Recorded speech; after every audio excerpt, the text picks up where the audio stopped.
Hey everyone, welcome back to Shop Life.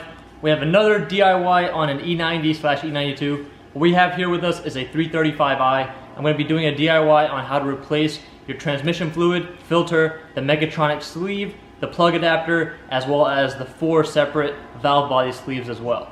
So this process is going to be very similar for most of the E90, E92s, N54s, N52s, N51. It's going to be very similar. Most of the BMWs of this generation use the ZF 6-speed manual transmission. So the process is going to be very similar for all of those, even some of the 7 Series and even the V8 models as well. This particular model has a filter that's built into the pan. So the pan is actually like a plastic composite. So in order to change the filter, you have to replace the entire pan. The pan is going to be around 110 to 125 bucks. You do want to get the ZF branded pan, as well as get ZF Lifeguard 6 fluid. I do not recommend using any other fluid unless it is qualified for the Shell M3175.4 specification. I would just stick with the ZF Lifeguard 6. You can find kits to buy all of this from ECS Tuning, FCP Euro, Amazon, even eBay. Or if you live in the LA area, be sure to contact me. I can also get the parts for you in a fairly quick time, within a couple hours usually. So anyways, let's get on with the video. So as you can see, I've already lifted the car. I've been doing a lot of other work on this car. So I also have removed the lower panels. They're plastic panels that are supposed to cover all of this. So they're all held in with 8mm bolts. So just go ahead and remove all of them. I can show you where the bolts are. So there's going to be a bolt right here, right here, right here, right here. And then you also have this big panel right here, which you don't necessarily have to remove, but if you do, it just makes it a lot easier. Just pull all that off. This section right here, so once you have all the bolts off for this panel that covers the transmission, you do have to turn the panel. So once you turn it, it'll release from this clip and it'll just fall straight down. After you have the panels removed, now you want to drain the transmission. Alright, so to drain the transmission, you have to use a 10mm hex bolt. Before you release the drain bolt though, I would recommend you release the fill bolt, which is on the top corner. The fill bolt is an 8mm hex. You are going to need like an Allen key that's angled so you can get in this small space. So before you mess with the drain plug, I would recommend at least loosening that. If you do remove it all the way, you're going to start seeing some of the fluid escape. So just loosen it and then we can start draining the transmission. I've already drained this transmission, but I'm sure there's still a little bit more fluid that settled.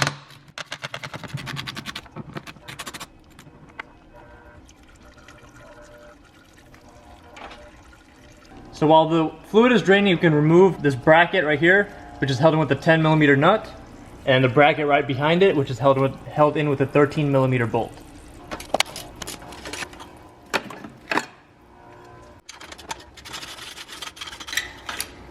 Now you have this heat shield. If you want, you can remove it. It's held in with 3 8mm bolts on the side, or you can just bend it out of the way.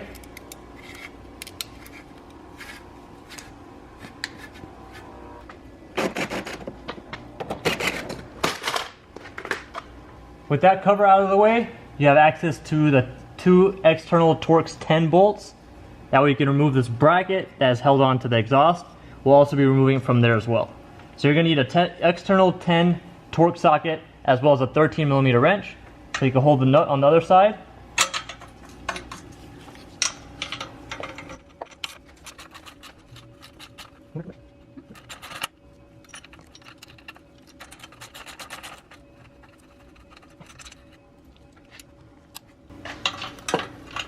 Repeat the process for the second one.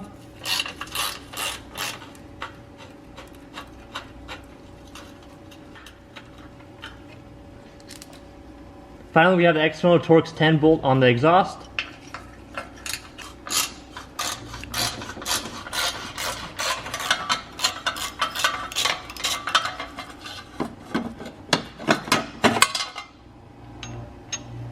Now we'll be removing the plug adapter, which is right there, the connector. In order to do that, you're going to turn that ring that's closest to the transmission counterclockwise. So just push it up and you'll hear it lock, and this whole thing should be sliding out while you're turning it.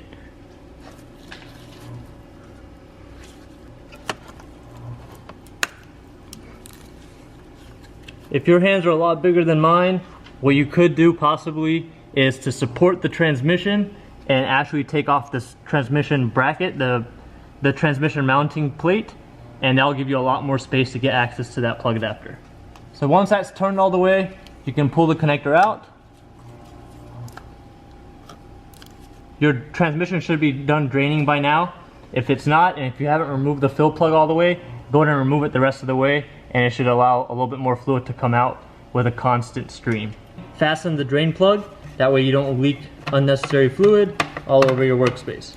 If you have a 7 series or a newer 5 series with the electronic parking lock or like the electronic shifter inside, you're gonna have a separate mechanism right here. You might actually have to loosen that mechanism and release that mechanical lock, and that'll allow you to pull the whole Mechatronics unit down later on.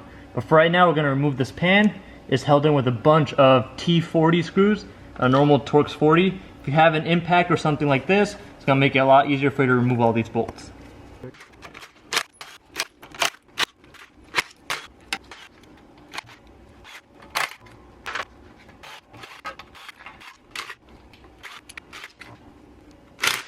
With all of the bolts removed or loosened at least, I've kept 4, 1 on each corner. That way the pan just doesn't come falling down.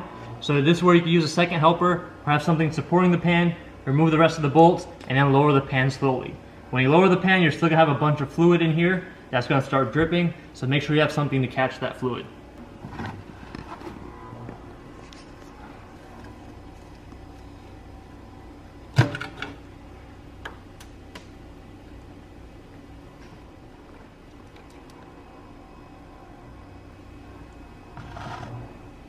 With the pan out of the way, you can push this clip, the white clip, and pull it down, just like that. When you push the clip, this section will go in and allow you to pull it out. This is actually what's holding the plug adapter in place. So the plug adapter is the section where the plug connects to this whole Mechatronics unit. We're gonna be removing this entire unit to service the sleeve and the valve body sealing sleeves underneath. With that clip pulled down, you can remove the plug adapter. So it'll just pull right out. So the plug adapter might require some prying to get it out. So if you have like a long flathead or a pry bar, you can use that to pry on it. So this plug adapter slides straight out. You don't have to twist it or anything. So it's held in with a couple of O-rings as well as that clip, which is why it might make it a little bit harder to pull out. But just wiggle it around, use a pry bar or a skinny screwdriver, and that should help you get it out. And since we will be replacing this, if it does get marred or anything, don't worry about it. There's the 2 O-rings that I was talking about. Our next step is going to be to remove this Mechatronics unit. It's held in with quite a few T40 bolts. So all of the T40 bolts are the ones that you have to remove. The rest are a different size, so it's very easy to figure out which ones need to be removed and which ones don't.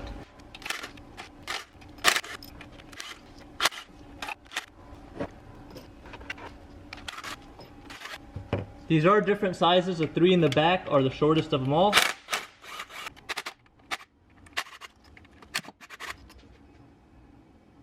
So we have a few bolts still holding this in place. This unit is actually pretty heavy. Make sure you have some clean spot where you can lay it down, and if you can, get a helper for you to remove it. So one person can hold it and the other person can remove the rest of the bolts. And once again, make sure you have a drain pan or something that can catch the fluid. There should be quite a bit of fluid that comes out when you pull the Mechatronics unit out.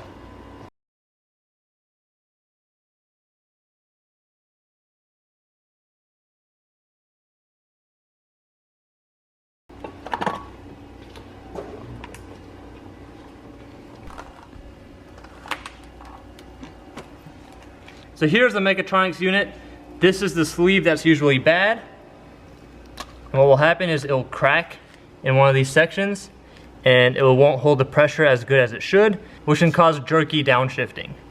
So at this same time, if you have other issues with shifting and whatnot, you can remove all of the solenoid valves that are in this electronic unit, and ZF makes a rebuild kit with all of the solenoid valves. So depending on which exact transmission you have, make sure you order the solenoid kit that applies to you. And it's pretty straightforward to replace those solenoid valves, and ZF usually includes an instruction manual on how to do it. We're not going to be doing that to this, mainly because this one still shifts fine. We're doing all of this stuff preventatively.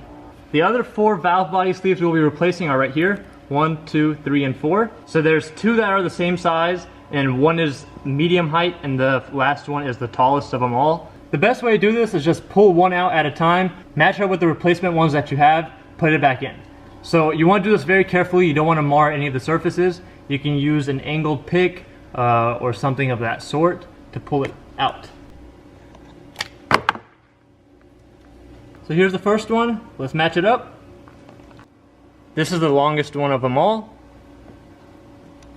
To reinstall it, if you need to, you can lube it up with some of the transmission fluid and then just push it right back in. It will stick a little bit further out. It's not going to be completely flush, and it will get flush when we bolt everything back up. Now we're going to do the same thing to the rest. This one's going to be the middle size, and these two are the two short ones that are the same size.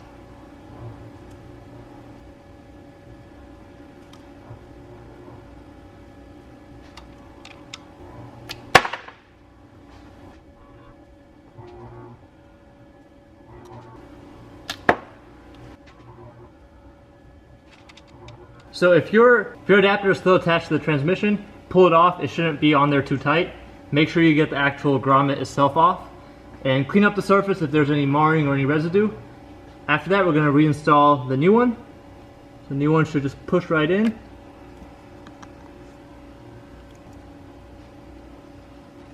And there you have it. Now we can reinstall the Mechatronics unit.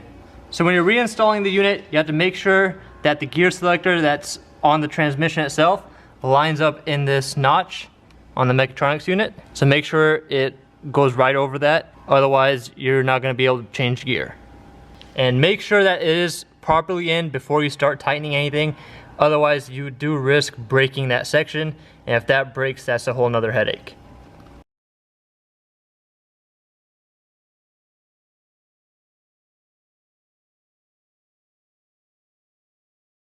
So make sure it lines up with the Mechatronics unit when you're pushing it in, otherwise it's not going to fit right and you're not going to be able to change gear.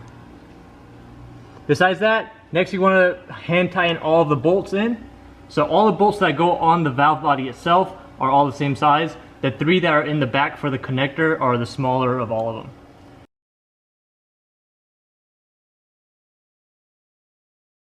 So you can use a drill or something to like tighten it somewhat, but you do not want to use your power tool to actually tighten all the bolts. So all the bolts should be tightened by hand using hand tools.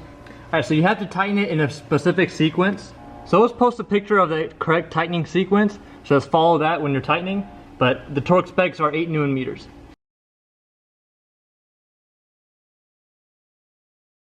Alright, so now to reinstall the plug adapter, you can use some transmission fluid or silicone spray to lubricate the O-rings, which will make it easier for installation. It only goes in one way. As you can see, there is a tab in the center that will guide it in. So just keep turning it until you have the exact spot where it slides in. And it might take a little bit of force to push it in, but you'll feel it once it goes all the way in. Once it's pushed in all the way, you still won't be able to close this tab. So in order to close the tab, you have to keep constant pressure on it, pushed in, and then you should be able to close it. You'll hear a click, and the plug adapter should no longer be able to move at all. It's also a good time to plug it in, make sure everything is nice and secure.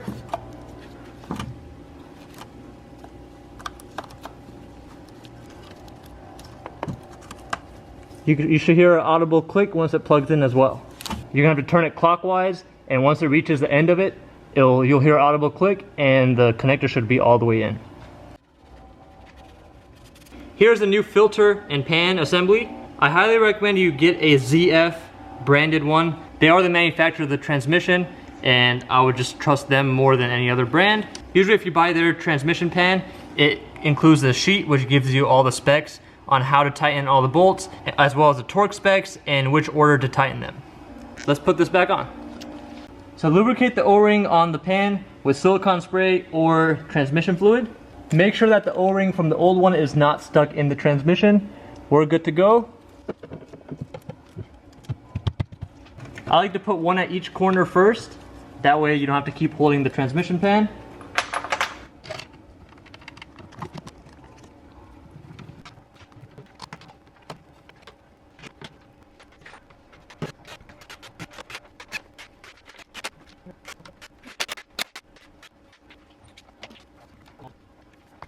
So with the transmission pan completely secure, all the bolts torqued down, we can start reattaching all the brackets, the heat shields, as well as the other 2 brackets for the covers. We're gonna put mostly everything back together. We're gonna leave this section open where we're gonna be filling the transmission from. I just wanna do this first because to completely fill the transmission, you're gonna have the car running. So it's gonna be a lot harder to put all this stuff back on when the exhaust is really hot. So I'll start out with this exhaust bracket. Line it up. You should still have marks from where it was before. You can just use those as your guide. Once again, this is an E10 bolt, external Torx 10.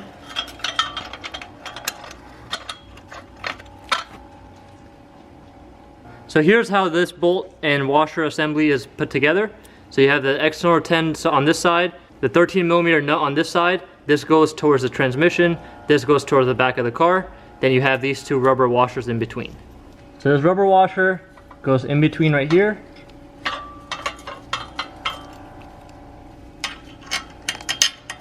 And the other rubber washer goes on this side. Don't tighten this all the way until you have both in place.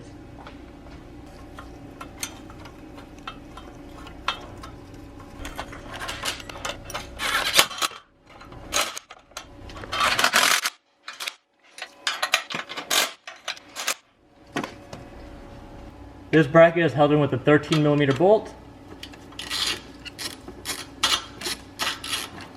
Make sure that tab goes into the hole before you tighten the bolt all the way down. It is held in with a 10mm nut.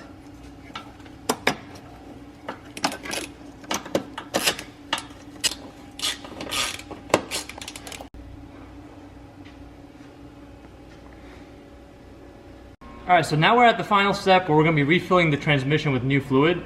So the fluid that you want to use is ZF Lifeguard 6. So all of those containers are usually 1 liter containers.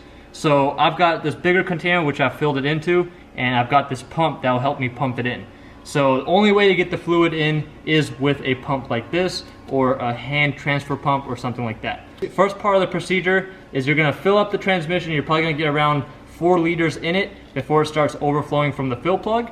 After that happens, you want to turn the car on, shift it through each gear. So between park, stay 5 seconds, put it in reverse for 5 seconds, neutral, drive for 5 seconds, and then go back into park, stopping between each gear. So what that will do is the transmission oil pump will start pumping all the oil throughout the transmission as well as the cooler lines, so that way you can get the exact capacity you need to get in. Once the car's on, you want to use some sort of device like INPA or any other BMW diagnostic software that tells you the temperature of the transmission fluid.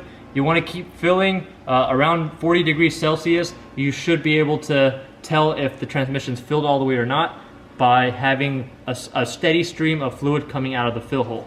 So once again, after you've turned the car on, went through the gears, you're going to still pump in fluid. You should get at least another 3 to 4 liters in. Usually whatever came out is how much should go in, unless you had a leak or something previously. The rule of thumb is you're not going to be able to get all of the old fluid out because there's still going to be some fluid in the torque converter. There's still going to be some fluid in the cooler lines. You're aiming for at least 60%, 60 to 70% of fluid replaced. After a couple months, you can do this procedure again. It's up to you if you want to change the filter or not. The best way to do it is to change the filter as well and just put more new fluid in. That will allow you to put all new fluid throughout the entire transmission.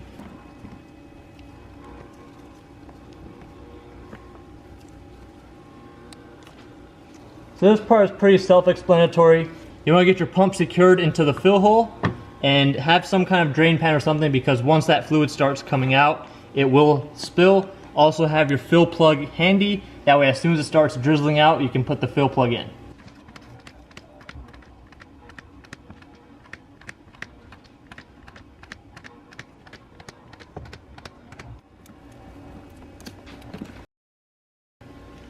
Alright, so as you can see, it started drizzling out. Now we're putting the fill plug back on. So I've got the car on with INPA running inside. I'm going to put Selena, my girlfriend who's behind the camera, she's going to be inside the car monitoring the temperature while I finish topping up the rest of the transmission fluid. Alright, so you want to keep filling the transmission the same way you were with the car off, but this time you want to do it with the car on. Once it reaches about 40 degrees Celsius, you want to make sure that there's a steady stream of fluid coming out of the fill hole, and as long as that's there, go ahead and tighten the fill plug back up and you should be good to go. So make sure you have the fill plug, take a look around the entire transmission pan, make sure there's no leaks anywhere, make sure you're able to shift through all the gears, and once all that's done, I would also take it for a spin first, and before you put all the panels back on, just in case you need to access anything else down there. So that's it for this video. Hope this helps you out. If you have any questions, feel free to leave a comment down below or message me on Instagram at ShopLifeTV to get a quicker response. And stay tuned for more videos.